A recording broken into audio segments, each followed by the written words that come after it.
Most SaaS founders make the same mistake. They spend months building a product, only to discover nobody wants it. That's a painful lesson, and it's completely avoidable. Before I build anything, before I open up Figma, before I touch Lovable, I try to answer one simple question. Would anyone actually pay for this? Today, I'm going to show you exactly how I validate SaaS ideas before I spend time building them. Let's get into it. Welcome back. This is day 5 of my AI business journey. So far, we've covered the tools I use, how I find SaaS ideas, prompt engineering. Now we're going to move into something even more important, validation. Because building is exciting, validation is boring, but validation is what saves you from wasting months building something nobody even needs. The biggest startup mistake, most people fall in love with their idea. And that's dangerous because ideas don't matter. Customers matter. Instead of asking, can I build this? I ask, should I build this? Those are very different questions. AI can help you build almost anything today. The challenge is knowing what's worth building. Step 1. Find existing solutions. The first thing I do is search for competitors. Let's use invoicing software as an example. I'll search for invoicing software, freelancer invoicing tools, invoice management platforms. If I find competitors, that's actually a good sign because it means people are already paying to solve the problem. No competition is often more dangerous than competition. Step 2. Read negative reviews. This is where things get interesting. Most people read 5-star reviews. I read the 1-star reviews because that's where opportunities live. I'll open G2, Trustpilot, Reddit, Product Hunt, and I'll look for the complaints.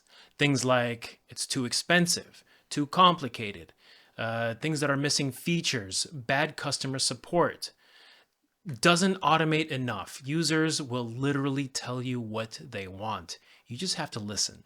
Step 3, look for repeated pain points. 1 compliment means nothing. 10 compliments about the same issue, now we have a signal. If hundreds of users are saying, I hate manually chasing invoices, that's not a coincidence. That's a problem worth investigating. I'm always looking for patterns. Patterns reveal opportunities. Step 4, ask AI to analyze the opportunity. Once I collect enough feedback, I bring everything into ChatGPT. I'll say, analyze these customer complaints and identify common themes. Or, what product opportunities exist based on these reviews? This helps me organize my thinking. AI doesn't decide for me, it helps me spot patterns faster. Step 5, create a simple value proposition. Now, I try to explain the product in 1 sentence. For example, PayPing helps freelancers get paid faster through automated invoice reminders. It's simple, clear, easy to understand. If I can't explain the value quickly, the idea probably isn't ready. Step 6, test interest. Before building, I want proof, not opinions, proof.